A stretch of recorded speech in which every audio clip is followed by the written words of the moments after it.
Dear students, I am UK Singh, PGT Pol Science from Mahatma Gandhi Shikshan Sansthan, Darbhanga. Dear students, we will discuss about democracy or in political science. Dear students, we saw in previous classes that democracy is the best form of the government in all over the world. But it is not a magical form of government for solution of all the problems. Experiences of the philosophers from the practices of democracy in different parts of the world, they have found out some demerits, or they have given the arguments against the democracy. Now question rises here that what are the demerits or what are the arguments against the democracy? Dear students, first of all, democracy is an unstable government. It means it has lack of stability. Dear students, leaders are always changing. In practice, we see that in house, when government and defection causes the instability of the government in democracy. In India, we saw that with one vote, the government of Vajpayee government fell down in 2000.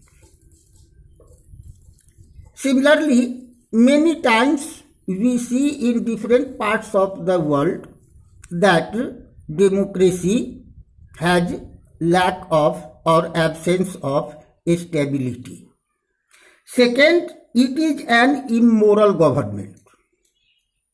It has not a space for morality. The leaders in electoral competition, they use several dirty tricks to win the election or to acquire the power. That's why we see that democracy has not a space of morality. Third, it leads delays in decision making. Dear students, we know that democracy is based on the principle of consultation and discussions.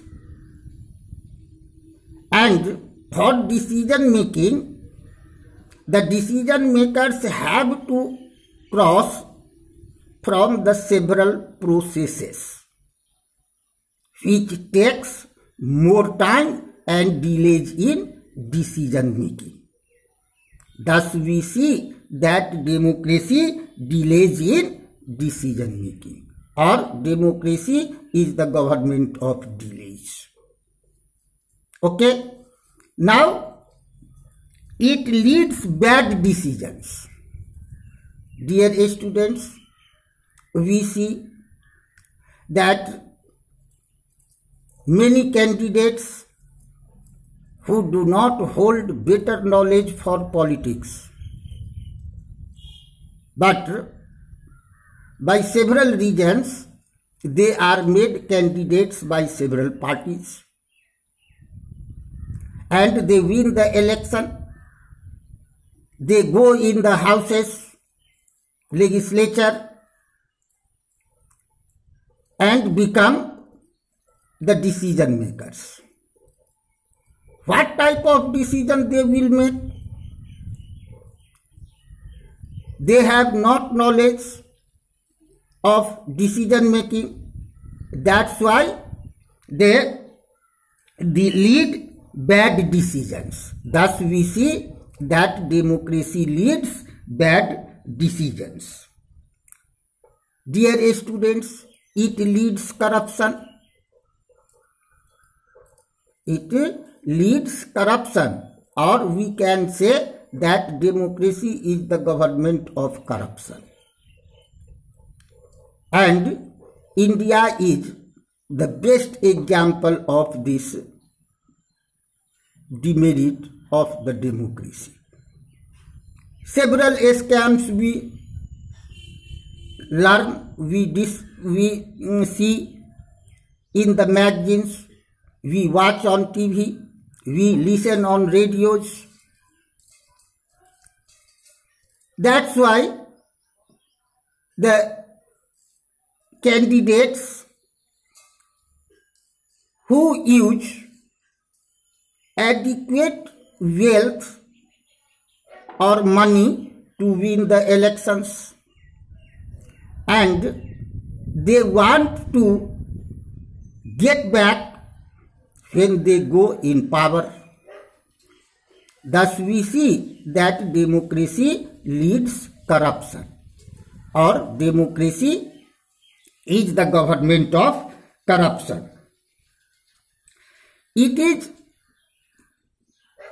is also said that democracy is the government of fools.